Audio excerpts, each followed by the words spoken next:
Salut, c'est Igloo sur topmusic.fr. Sur la planète Igloo, il y a deux petits hommes verts.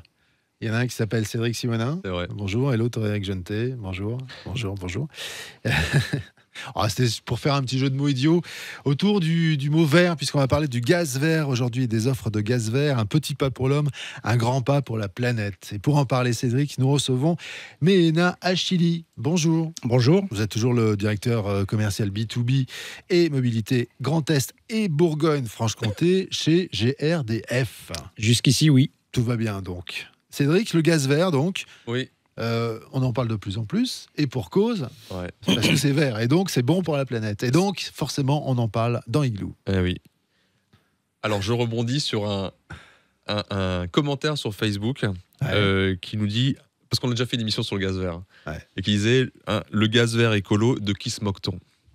Donc, je me suis dit, je vais en remettre une couche quand même, voilà, si on me provoque. Alors, moi, je ne vous emmène pas sur la Lune, mais on pourrait commencer, Mehena, pour expliquer déjà à ce monsieur qui a fini par une insulte. J'ai coupé. J'y étais pour rien. Allez, on peut nous rappeler ce qu'est le gaz vert, exactement. Oui. Alors, le gaz vert, en fait, pour reprendre un peu l'expression populaire, c'est un gaz de ville produit à partir, en fait, de déchets agricoles, qu'on dit déchets de la ferme, d'une part, de déchets ménagers, donc de biodéchets ménagers, et de boue de station d'épuration. Voilà. Donc c'est à partir de ça qu'on produit en fait le gaz vert. Il a trois vertus, ce gaz vert. Il est d'une part 100% renouvelable. Pour répondre à ce monsieur, pourquoi 100% renouvelable ? Parce qu'il est produit à partir de biodéchets. Et tant qu'on aura des biodéchets, on aura du gaz vert. Voilà. Deuxième vertu, il est local, c'est-à-dire qu'il est produit localement et il est consommé localement. Vous avez visité, Cédric, une installation de méthanisation il y a quelques mois à Chervillers. La production de Chervillers, elle alimente l'ensemble de l'agglomération de Célestat. Voilà. En fait, on ne le transporte pas, nous, acteurs gaziers, à l'autre bout du pays. Et puis, troisième vertu, ce gaz, il est décarboné. Pourquoi il est décarboné ? Parce qu'il émet 6 fois moins de carbone que le gaz fossile. Voilà, c'est vérifié, c'est des chiffres officiels. Donc, c'est pour ça qu'on dit le gaz vert, il est décarboné. Et en plus, je rajouterai une dernière petite chose à destination de cet auditeur. Il est présent partout aujourd'hui en France. Puisque pour la région Grand Est, en 2018, on était à une unité de méthanisation. Aujourd'hui, on en est à 157 et on produit l'équivalent de 650 000 logements. Vous voyez, 650 000 logements, vous prenez les grandes villes de la région, c'est Reims, Nancy, Metz, Mulhouse, réunis.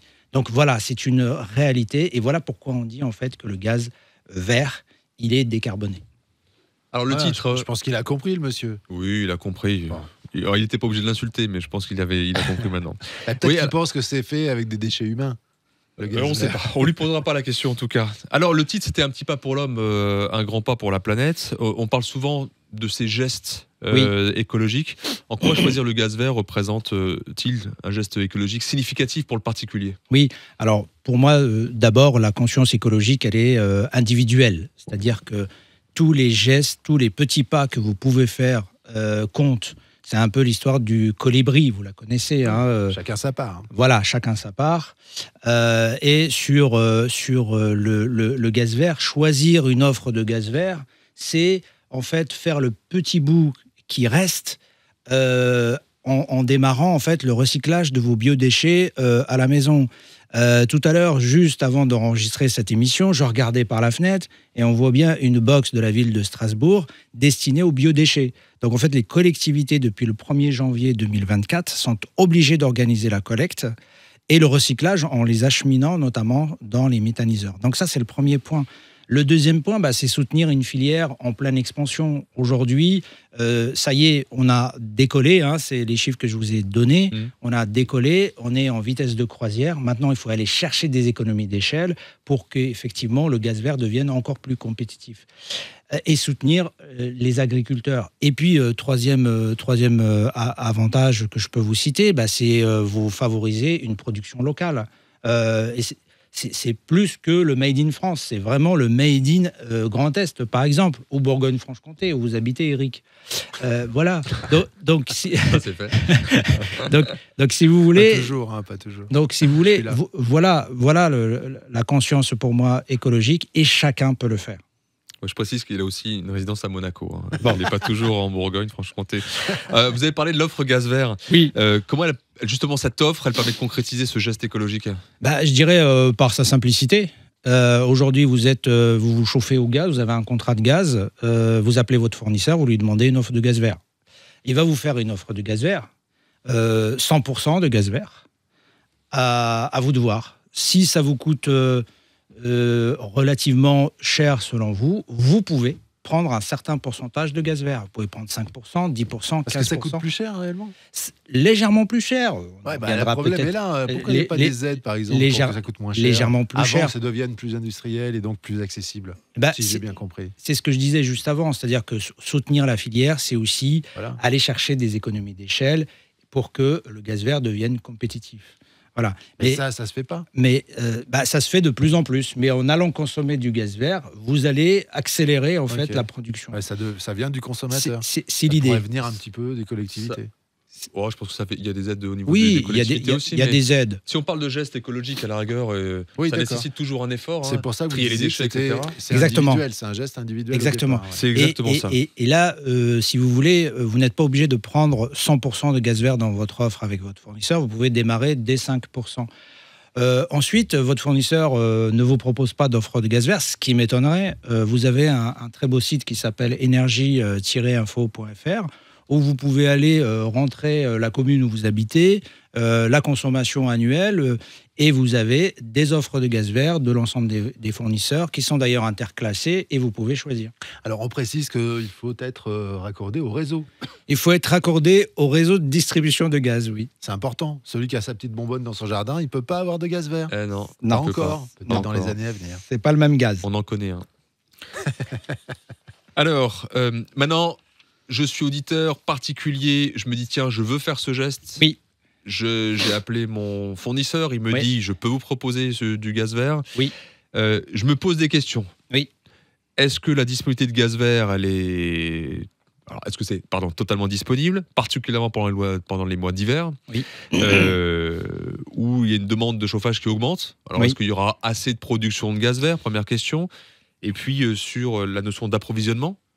Est-ce que finalement, si je pars sur 100% de gaz vert, est-ce que je suis sûr d'avoir du gaz en hiver ? Oui, aujourd'hui, il n'y a pas de difficulté d'approvisionnement en gaz vert, pour la simple et bonne raison que si vous appelez effectivement votre fournisseur, il ne peut vous vendre que ce qu'il a négocié avec un producteur. Voilà. Donc c'est assez simple. Deuxième raison, c'est que les sites de production que je vous ai donnés tout à l'heure, ils produisent toute l'année. Et il y en a de plus en plus qu'on met en service. Donc, c'est une industrie croissante. Et puis, la troisième raison sur l'approvisionnement, en fait, on a des sites de stockage en France. Le système énergétique est très bien fait. Et le gaz, d'ailleurs, c'est un de ses points forts. C'est qu'on peut stocker du gaz pour le restituer en hiver quand on en a besoin, notamment. Je dois changer mon installation si je veux du gaz vert ? Non, absolument pas. Parce que, encore une fois, c'est le mode de production de la molécule qui détermine si elle est verte ou pas. Donc, tous les matériels qui soient neufs ou anciens sont compatibles gaz vert. Alors maintenant, je comprends, si je suis seul dans ma maison, je suis seul à décider. Si je suis en copropriété et que j'écoute l'émission, je trouve ça vachement sympa. Oui. Je fais comment ? Pareil, simplicité, vous vous rapprochez de votre syndic. Vous lui demandez d'abord si votre contrat est vert, parce qu'il se peut que votre contrat soit vert. Sinon, vous faites la même démarche, demandez à votre syndic de faire une mise en concurrence, d'appeler 3 fournisseurs. Vous avez 3 offres, 100%, 5, 10, 15, encore une fois, et puis vous choisissez. Par contre, si j'ai 10 copropriétaires dans une résidence, oui. Je ne peux pas avoir un que du gaz vert, l'autre pas de gaz vert. Non, vous aurez... Une fois que dans la copro, il y a le gaz vert qui arrive, c'est pour tout le monde. Exactement. À proportion identique. Exactement. D'accord. Est-ce que vous avez des exemples concrets oui, j'ai un exemple tout récent d'hier matin. C'est quelqu'un qui m'a appelé, une connaissance à Metz, qui habite donc dans la région Messine, qui me posait les mêmes questions que vous. Et donc, je lui ai pas demandé d'appeler son fournisseur. Je suis allé sur le site énergie-info.fr, pardon, et on a fait une petite simulation. Alors, c'est une maison individuelle qui consomme 15 000 kWh par an et qui paye aujourd'hui à peu près 1 600 € par an de gaz. C'est une famille quoi? 4 personnes? 5 personnes. 5 personnes. 5 personnes, des ados, 2 adultes. Et donc, on est dans des fourchettes. Et puis, une maison de 200 mètres carrés. Voilà. Donc, c'est plutôt dans les fourchettes hautes. J'ai fait la simulation pour lui. Et on arrive sur une offre 100% de gaz vert à 1 800 € par an. Donc, un peu plus. Alors, c'est un peu plus. Donc, c'est 200 €.